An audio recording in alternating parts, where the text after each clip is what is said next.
জানতে চেয়েছেন পুরুষরা যদি 70 জন হুর পায় তাহলে মহিলাদের জন্য কি এ ধরনের কোনো কিছু আছে? ভাই রাকিব রাফি, সমতাই ন্যায্যতা নয়। পুরুষরা 70 জন হুর পেলে স্বামীরাও 70 জন স্বামী পেলে সেটা ন্যায্যতা হবে এমনটি আমরা মনে করছি, এটা ভুল ধারণা।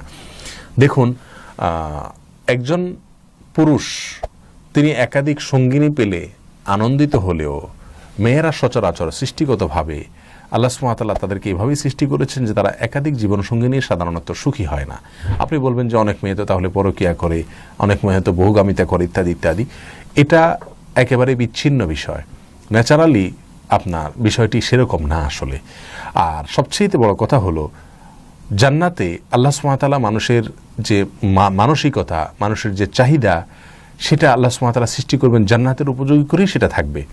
কেউ বলেন যে আমি জান্নাতে গিয়ে যদি সিগারেট খেতে চাই তাহলে আল্লাহকে আমাকে দিবেন, তো এই নাপাক জিনিস, নোংরা জিনিস চাওয়ার মতো মানসিকতাই সেখানে থাকবে না আপনার ভেতরে। এটা হলো সবচেয়ে বড় কথা।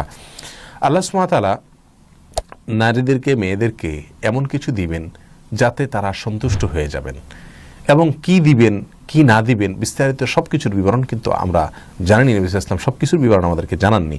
কারণ জান্নাত তো এমন যে আল্লাহ সুবহানাহু ওয়া তাআলা হাদিসে কুদসিতে বলেছেন, আদাতু লিইবাদিয়াস সালিহিন মা লা আইনুন রাআত ওয়ালা উযনুন সামিআত ওয়ালা খাতরা আলা কলবি বাশার। আমি আমার নেককার বান্দাদের জন্য জান্নাতে এমন কিছু বিষয়কে প্রস্তুত করে রেখেছি যা কোনো চোখ দেখে নেই, কোনো কান শুনে নেই, এবং কোনো অন্তর কোনো দিন কল্পনা করতে পারে নাই।